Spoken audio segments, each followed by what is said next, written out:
Wala man ti kagipasagdan, gihatag kumanon tani mo ang tanan. Pero nga noong gipa, sakitan mo lang, ako na lang ang mubiya. Yo, Rasag family,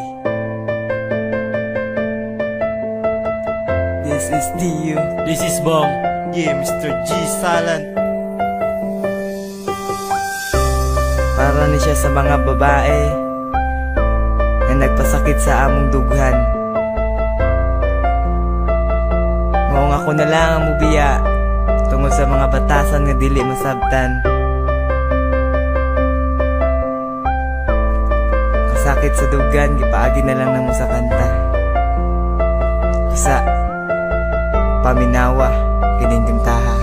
Hikayaran ako tanan, bisag ako nasakitan. Kay gihigug mamantika, ikaw akong gipalabinan. Wala man, unta ko sa imuha, hindi nagkakulang. Sala ko ba nga pinalangga, naku akong ampingan. Karon ako nakasagupag, sama ni mo nga babae. Nga hastang lisuda pa sa tunggahi, pa sa tanan gahi. May gani, dili ko pari sa ubang lalaki. Nga igura ka pa sa danog, igura pa hilakon. Pero karon, ngano ni kalit ka lang ubiya. Unsa pa may kulang, awa na ko nahatag sa imuha. Grabe ka, imuha kong gihimul mula nung taman. Na unsa naman ka, wala bayati kagipasagdan. Wala na ko kasabot sa ginapakita ni mo nga batasan. Makakita ragani gwapo, imudayon kong biyaan. Nagtuo kag nalipay ko, giagwanta ko lang tanan. Musurrender na ako nimo, kay ako ray nasakitan. Wala man ti kagipasagdan, gihatag kumanon tani mo ang tanan. Pero nga nung gipa, sakitan mo lang, ako na lang ang mubiya.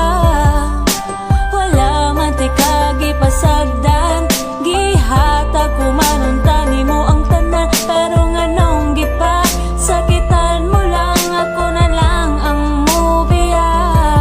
Wala na'y angay balikan, wala na'y angay istoryahan. Mga pasakit mong gibilin, ikaw ra gihapoy panghimuntan. Kaysa tinuod lang na wala na kong salig sa imuha. Unya karon nagbulag na pud mo sa gipuli sa akuha. Unya karon makigbalik na pud ka sa akuha. Susday ayaw na pud intawon kog ilara. Mga jaming nimo nga permiraga balik-balik. Lasaw ka ayo ka gugma nimo nga atik-atik. Huna-huna ang tarong dili ni dula nga pambata. Kay kaming mga tarong-tarong nimo dala og higugma. Abi ko pagkanunay kitanduha ang magkadayon. Pero ang balikan tika inday ayaw na lang paglaom. Mga pasakit mo sa dugan mo ra og gitusok og dago. Pero karon walan ang sakit nga gibuhat mo sa akuha. Pangita na lang og lain na makasabi sa imuha. Kay dili man kubo ang para balikan pati ka.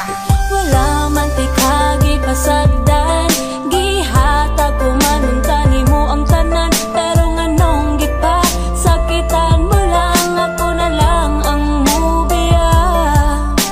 Wala man ti kagipasagdan, gihatag kumanon tani mo ang tanan. Pero nga nung gipa, sakitan mo lang, ako na lang ang mubiya. Perti, kalisod, may gugma og taman-taman. Kay buhaton mo tanan, bisag sakit na gud sa dugan. Sa una, manjud ni na nagapos naman ko sa babae na binuang lang di ay tuang tuyo. Wala ko magdahom na may ani ang dagan sa ato ang relasyon. Ang pasakitan, di ka dili jud nako na intensyon. Maunang dapat may mo nga huna-hunaon. Kay buhaton ko tanan para malipay sa kwa. Pero unsa man imong gibalos, gihimo ra kog tanga. Murag baliwala sa imuha ang tanan. Kay mura jugag semento na dili masakitan. Bisag unsaon pa magtambag mula po sa pikas dunggan. Kay sarili lang jud nimo imuhang giampingan. Kasayang sa tanan akong gibuhat giplanuan. Pero unsa imong gibuhat dughan ko gipasakitan. Pasensya ay nalangan to, diri na lang kita mag-uban. Wala man ti kagipasagdan, gihatag kumanon tani mo ang tanan. Pero nga nung gipa, sakitan mo lang, ako na lang ang mubiya. Wala man ti kagipasagdan, gihatag kumanon tani mo ang tanan. Pero nga nung gipa, sakitan mo lang, ako na lang ang mubiya. kabalo ko nga kabalukod ka nga dili jud dalemang masakitan ni biya ka nagbulag ta pero kabalo man kaon sa ang dahilan di na kailangan pang balik-balikon ang imong rason dili man na mao ang sabot sa ato ang relasyon paghigugma nga gipangayo nimo sako kay gihatag wala man pud ko nagdahom nga naa di ay kay balak sa akong kasing-kasing nga grabe ang pagmahal tanawa karon na nga tong relasyon wala jud nagtagal kung gihigugma jud ko nimo dili nimo na buhaton gipasaylo nati ka pero gibuhat man gihapon di na nako na mali kay imuha ng sala tapos karon kay makigbalik ka oy pagsurdihaon sa pamay atong balikon kung ako na ang mudili salamat pod sa imo kay kabalo na ko mamili dili na ko mulingi sa imuha kapoy na og balik-balik ako na lang ang mubiya Wala man ti kagi pasag